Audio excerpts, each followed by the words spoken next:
Hello students, how are you? Let us discuss again the chapter continuity. Okay? देखिए आपको मैं कुछ थोड़ी सी बेसिक चीज़ें समझाना चाहूँगा कि अभी चैप्टर कंटिन्यूटी स्टार्ट हुआ है आपका और शायद कुछ बच्चों को प्रॉब्लम आ भी रही होगी करने में, क्योंकि कुछ 12th क्लास में कुछ टॉपिक्स ऐसे हैं कि अगर उन टॉपिक्स को हम प्रीवियस नॉलेज से नहीं ऐड कर पाते हैं, नहीं टचअप कर पाते हैं, तो उन चैप्टर्स को करने में डेफिनेट प्रॉब्लम आएगी। अब अगर मैं कंटिन्यूटी की बात करूं तो ये कम्प्लीटली आपका लिमिट एंड डेरिवेटिव पर डिपेंड है आपका, जो आपने 11th क्लास में लिमिट एंड डेरिवेटिव किया था, लिमिट की थी आपने। तो जिन बच्चों को लिमिट की कंप्लीट इन्फॉर्मेशन नहीं है, कंप्लीट नॉलेज नहीं है, तो उनको थोड़ी प्रॉब्लम आएगी। तो कोई ऐसा नहीं है कि नहीं कर सकते आप, इतना ज़्यादा भी लिमिट का यूज नहीं है। तो आप इजीली अगर बेसिक कंसेप्ट पर ध्यान दें कि what is left hand limit, what is right hand limit at the point function, क्या करना है हमें, और कंटिन्यूटी के लिए हमें कौन से 3 स्टेप्स फॉलो करने हैं, तो आप आसानी से कर सकते हैं। कुछ मैं सम्स करा भी रहा हूँ यहाँ, और मेरी कोशिश यही रहती है कि एक्सरसाइज में जितने भी टिपिकल क्वेश्चंस हैं, जितने भी इंपॉर्टेंट क्वेश्चन हैं, वो सारे कराए जाए। यहाँ कोई ऐसा मैटर नहीं है कि आपको कंटिन्यूटी चैप्टर का बेसिक कंसेप्ट कराया और एक क्वेश्चन करा करके जी अपने आप कर लीजिएगा पूरी एक्सरसाइज, नहीं। अगर सपोज कीजिए 30 क्वेश्चन है, 30 में से कम 10 तो मैं करा दूंगा आपको, 10 या 15। ओके, चलिए तो आगे डिस्कस करते हैं। कल हमने क्वेश्चंस किए थे कंटिन्यूटी के, तो नेक्स्ट क्वेश्चन हम देख लेते हैं 17। ठीक है, क्योंकि 17 जो क्वेश्चन है इसी टाइप के क्वेश्चंस आपके आने हैं बोर्ड में। वो कह रहे हैं find the value of a and b so that the function defined by a. एक सिग्नम फंक्शन दिया है आपको, ये सभी कैसे हैं, सिग्नम फंक्शन बोलते हैं। टाइप्स ऑफ फंक्शन में आ जाएगा f of x is equal to signum function दिया है आपको ax plus 1 and bx plus 3, और ये क्या क्या कंडीशन है, if x is less than equal to 3 और यहाँ है x is greater than to 3। ठीक है, तो वो कह रहे हैं इस continuous at x is equal to 3, यानी कि कहा गया है कि यदि ये फंक्शन जो सिग्नम फंक्शन गिवन है आपको, ये अगर x इज इक्वल टू 3 पर कंटिन्यूअस है तो आपको a और b की वैल्यू फाइंड करनी है। तो ये तो डेफिनेट है कि अगर ये x इज इक्वल टू 3 पर कंटिन्यूअस है तो left hand limit, right hand limit and the eight the point function की वैल्यू क्या आएंगी, इक्वल आएंगे। तो तीनों को इक्वल रख करके हम ए बी में एक रिलेशन निकाल देते हैं, तो ए बी की वैल्यू आ जाएगी। ठीक है, चलिए स्टार्ट करते हैं। पॉइंट क्या है, at point x is equal to 3। ठीक है, 3 के लिए चेक करते हैं। चलिए पहले आप आर एच एल लेते हैं। आर एच एल आपकी आएगी limit x tends to 3 positive f of x is equal to limit h tends to 0 में कन्वर्ट आ जाएगा और यहाँ जाएगा f a प्लस h। एक ही जगह आपकी वैल्यू 3 है तो 3 प्लस h आप यहाँ ले सकते हैं। चलिए अब स्लाइटली मोर देन h लीजिए। मोर देन के लिए कौन सा फंक्शन है आपका, ये रहा x इज मोर देन 3, तो आप bx प्लस 3 लेंगे। करना क्या है आपको, लिमिट सेम रहनी है आपकी, h टेंड्स टू 0 और यहाँ जाएगा आपका b और सिर्फ x की जगह ये वैल्यू हो जाती है 3 प्लस h और आगे प्लस के 3।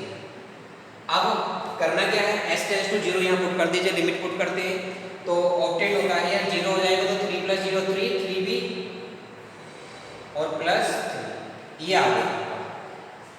अब देखते हैं LHS, फॉर्मूला सेम होगा, limit x tends to 3 negative f of x is equal to limit h tends to 0, f यहाँ जाएगा आपका 3 माइनस h। क्लियर है। अब स्लाइडली 3 से लेस देन कौन सी वैल्यू है, ये तो यहाँ पर x की जगह आएगा ax plus 1 limit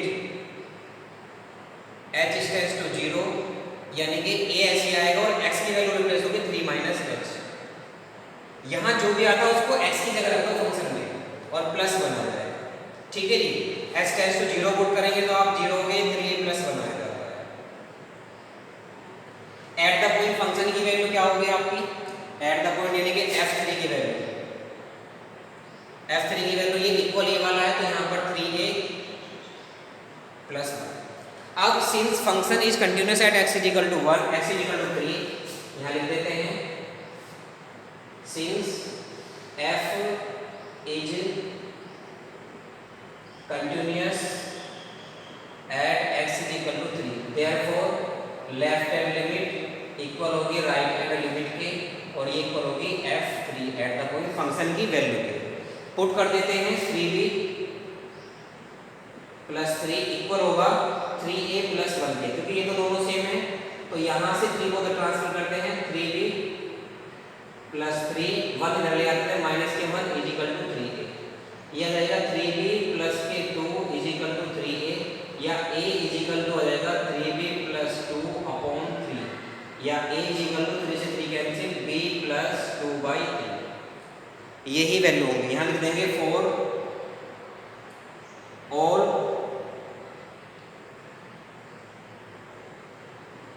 values of b there are unique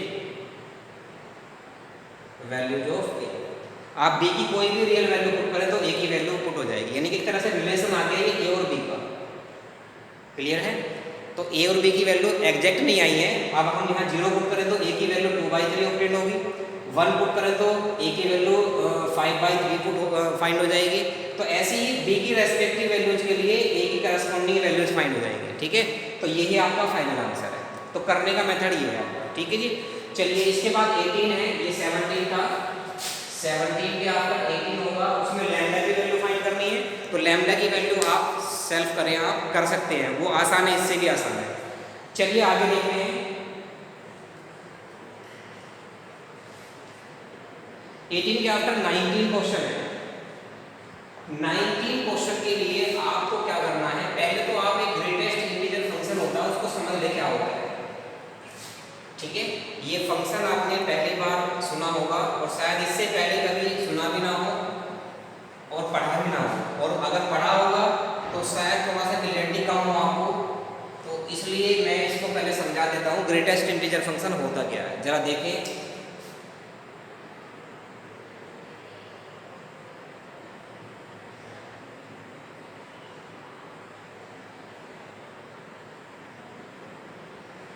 greatest integer function देखें, एक मैं नंबर लाइन ड्रॉ कर देता हूँ,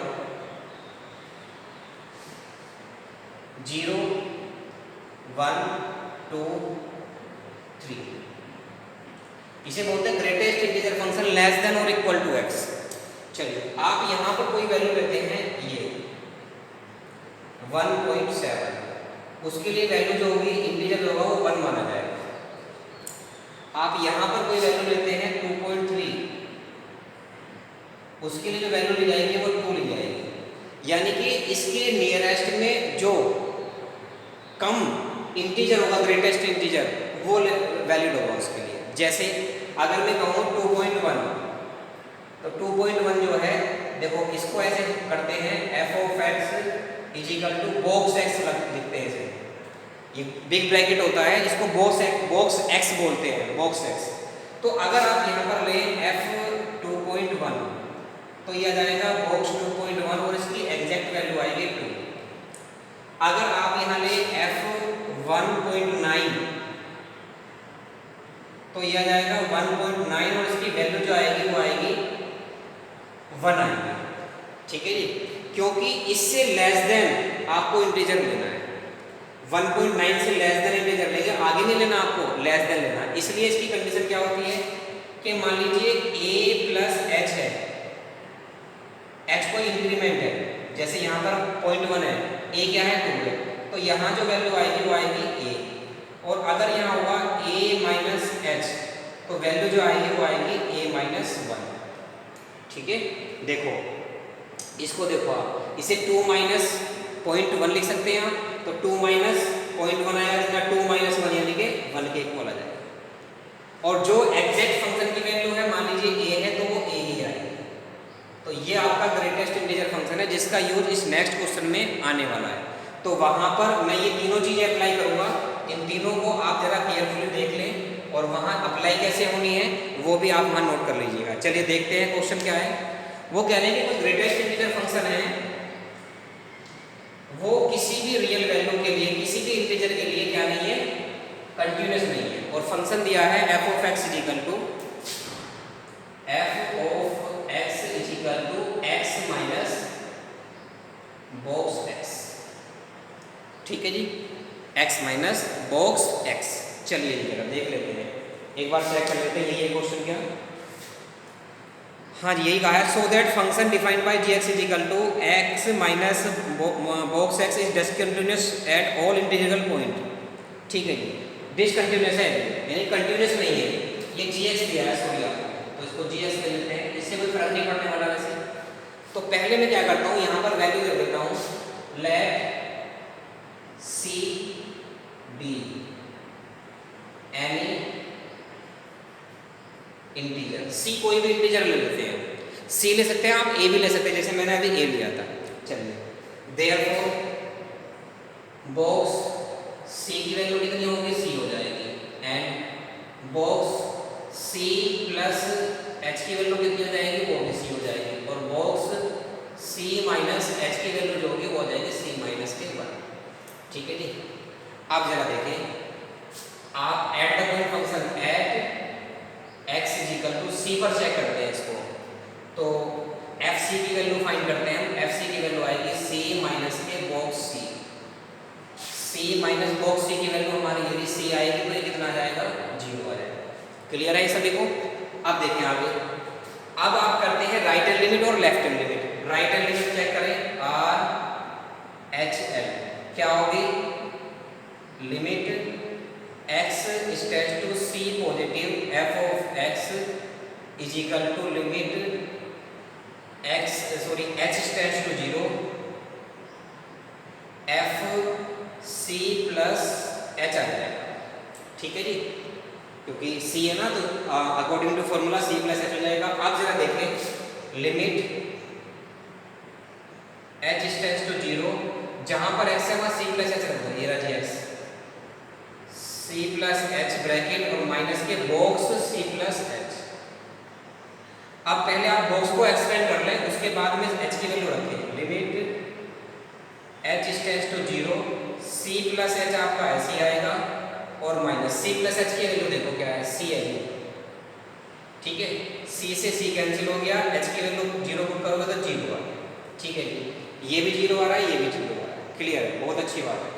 अब हम लेते हैं left hand limit. Left hand limit कहाँ करें हम, LHL यहाँ ले लेते हैं। LHL देखेंगे आप, तो LHL क्या आएगी, फॉर्मूला वही लगेगा, limit x tends to c negative f of x is equal to limit h tends to 0 f c minus h।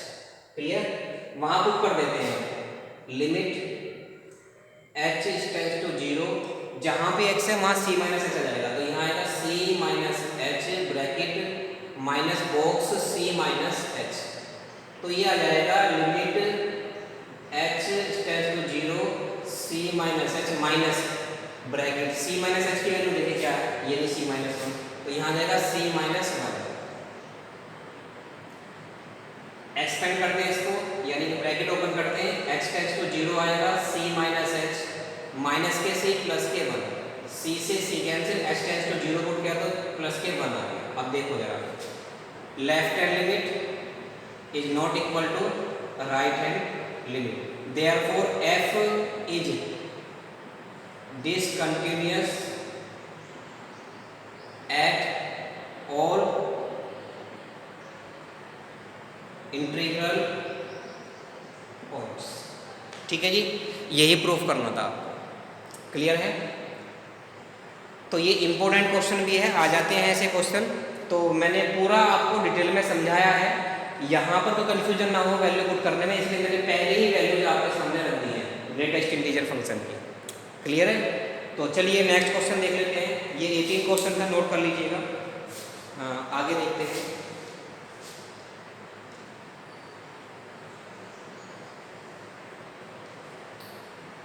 अब देखिए सभी क्वेश्चंस ऐसे ही हैं। अगर मैं आप डिस्कस करता हूँ sine X cos X trigonometric function की, देखिए sine x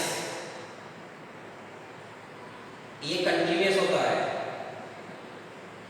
eight all X belongs to real number, all real number पर कंटिन्यूअस होता है।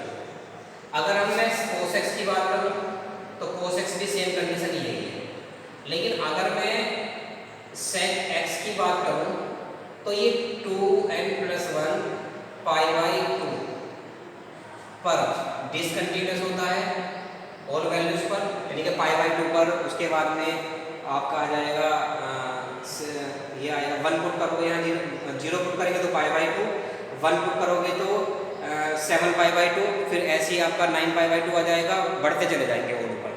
तो इन पर डिसकंटिन्यूस होता है, बाकी सब पर कंटिन्यूस। यानी कि ये बात ध्यान रखें कि जिस वैल्यू पर, जिन एंगल्स पर ट्रिग्नोमेट्रिक फंक्शन नॉट डिफाइन आता है उन पर कंटिन्यूस नहीं होगा, उन पर डिसकंटिन्यूस होगा। जैसे मैं tan x की बात करूँ, tan x क्या होता है, tan x जो है वो tan 90 डिग्री पर क्या होता है, इनफाइनाइट होता है। तो ये π/2 पर क्या नहीं है, कंटिन्यूस नहीं है, डिसकंटिन्यूस है। बाकी सारी वैल्यूज पर क्या है, कंटिन्यूस है। कहने का मतलब जिस पर पॉइंट नॉट डिफाइन ना है उस पर कंटिन्यूस होगा, जिस पर पॉइंट नॉट डिफाइन आ रहा है उस एंगल पर क्या होगा, डिसकंटिन्यूस होगा। तो इस तरीके से आप कोसेक जो है वो n पाई पर डिसकंटिन्यूस हो जाएगा, क्योंकि पाई 2 पाई 3 पाई सब पर 0 आता है, वो इनफाइनाइट आता है, सॉरी, ठीक है। तो कोड को भी देखोगे, कोड भी n पाई पर आ जाएगा। तो इस तरीके से मैंने बता दिया है। आगे जो क्वेश्चन है वो इसी पर डिपेंड है, तो आप कर सकते हैं। अब मान लीजिए sin x cos x क्या है, कंटिन्यूस फंक्शन है, तो sin x plus cos x क्या होंगे, वो भी कंटिन्यूस होंगे already. sin x minus cos x क्या होंगे, वो भी कंटिन्यूस होंगे। sin x into cos x क्या होंगे, वो भी कंटिन्यूस होंगे, ठीक है। तो उनके लिए आप डायरेक्ट लिख सकते हैं। चलिए अब जो क्वेश्चन में आने हैं मैं उन पे आ जाता हूँ।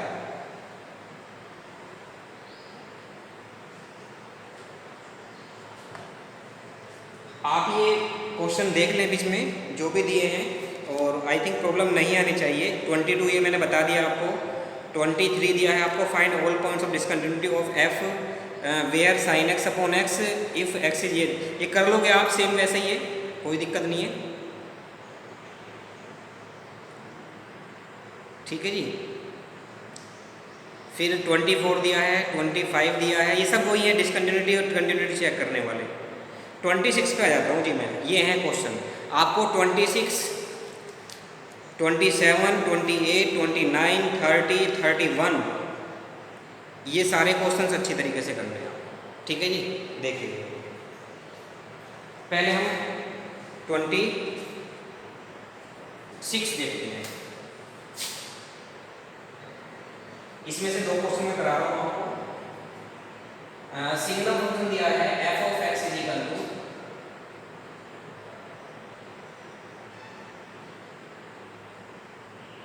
k cos x upon pi minus के 2x, और 3 कब का वैल्यू है, x is not equal to π/2 और x इक्वल टू π/2। और ये कहा है कि ये फंक्शन अगर x इक्वल टू π/2 पर क्या है, कंटिन्यूस है, तो आपको k की वैल्यू फाइंड करनी है। कंटिन्यूटी में इसी टाइप के क्वेश्चन आने हैं, यही इंपॉर्टेंट है, आपके ध्यान रखना। शुरू से हम बेसिक कर तो रहे हैं, लेकिन जितने भी 26 से आगे के क्वेश्चन हैं वो इंपॉर्टेंट है आपके लिए, ठीक है। 4 मार्क्स में आएगा तो इस टाइप का क्वेश्चन आएगा, k की वैल्यू फाइंड करने वाला या फिर ab की वैल्यू फाइंड करने वाला। चलिए देखते हैं, एड x इक्वल टू π/2, तो f π/2 की वैल्यू देखते हैं। π/2 पर इक्वल की किसकी वैल्यू है, आपकी 3 है, ठीक है जी। एट द पॉइंट फंक्शन की वैल्यू कितनी है, 3 है। चलिए राइट हैंड लिमिट लेते हैं, RHL वो होगी limit x tends to π/2 positive f of x is equal to limit h tends to 0 f π/2 plus h, ठीक है जी, यही फॉर्मूला है। अब जहां पर x है वहां π/2 h पुट कर दीजिए, किसके लिए, नॉट इक्वल, यानी कि π/2 से ग्रेटर देन के लिए भी और लेस देन के लिए भी यही फंक्शन लिया जाएगा। चलिए देखते हैं, इज इक्वल टू यहां आ गया limit h tends to 0 k cos x की जगह आ गया π/2 plus h upon pi minus के 2 इंटू ये आ गया π/2 और प्लस के h। सिंप्लीफाई कर लो इसे, limit h tends to 0 k cos 90 plus theta minus के sin थीटा ठीक है जी, सेकंड क्वाड्रेंट में है cos 90 प्लस थीटा क्या होता है, माइनस के साइन थीटा होता है। इसकी मल्टीप्लाई कर लेते हैं, पाई माइनस 2 से 2 कैंसिल, माइनस के पाई आ गया और minus minus minus plus minus के 2h आ गया, ये कैंसिल हो गया। ठीक है जी, अब जरा देखें, ये आ गया लिमिट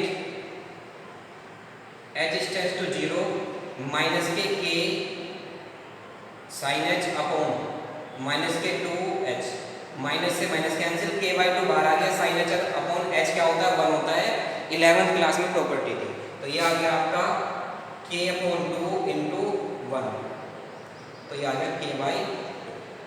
ठीक है जी, ये आई आपकी राइट हैंड लिमिट। अब लेफ्ट हैंड लिमिट लेते हैं। लेफ्ट हैंड लिमिट देखिए क्या आएगी, फॉर्मूला वही लगेगा, limit x tends to π/2 negative f of x is equal to limit h tends to 0 f, ये आ जाएगा π/2 माइनस h। तो जहां पर ये है वैल्यू पुट कर दीजिए, x की जगह क्या जाएगा, π/2 माइनस h जाएगा, तो ये आएगा limit h tends to 0 k cos π/2 minus h upon pi minus के 2 इंटू π/2 माइनस के h। ठीक है जी, फिर सिंप्लीफाई करते हैं, ये आ जाएगा limit h tends to 0 k cos 90 minus theta sine theta आ गया, साइन के साइन h आ गया, अपॉन पाई माइनस के पाई और माइनस माइनस प्लस के 2h, पाई से पाई कैंसिल, यहाँ भी k/2 आ गया, साइन h अपॉन h वो आ गया, तो k/2 आ गया। तो आगे वही लाइन लिखना आप, since function is continuous at x is equal to π/2 therefore left hand limit equal है राइट हैंड लिमिट के और इक्वल है f3 के। लेफ्ट हैंड लिमिट k/2 आई और ये भी k/2 आई और ये की वैल्यू कितनी आई आपकी 3। ठीक है, सॉरी f π/2 आई। तो a को इक्वल लो k/2 इक्वल है किसके 3 के, देयरफॉर k किसके इक्वल हो गया 2 3 जा 6 के। तो ये फाइनल आपका आंसर है। ठीक है बेटा, तो कंटिन्यूटी डिफरेंशियबिलिटी इतनी हार्ड भी नहीं है, बस मैटर ये होता है कि हम प्रैक्टिस कितनी कर रहे हैं क्वेश्चंस की। तो प्रैक्टिस करनी जरूरी है, डेली अपडेट रहना जरूरी है, अदरवाइज फिर कोई रेस्पॉन्स नहीं निकलने वाला। ठीक है, चलिए तो ये कंप्लीट कर लीजिएगा। आज तक के लिए इतना काफ़ी है। Thank you, have a nice day.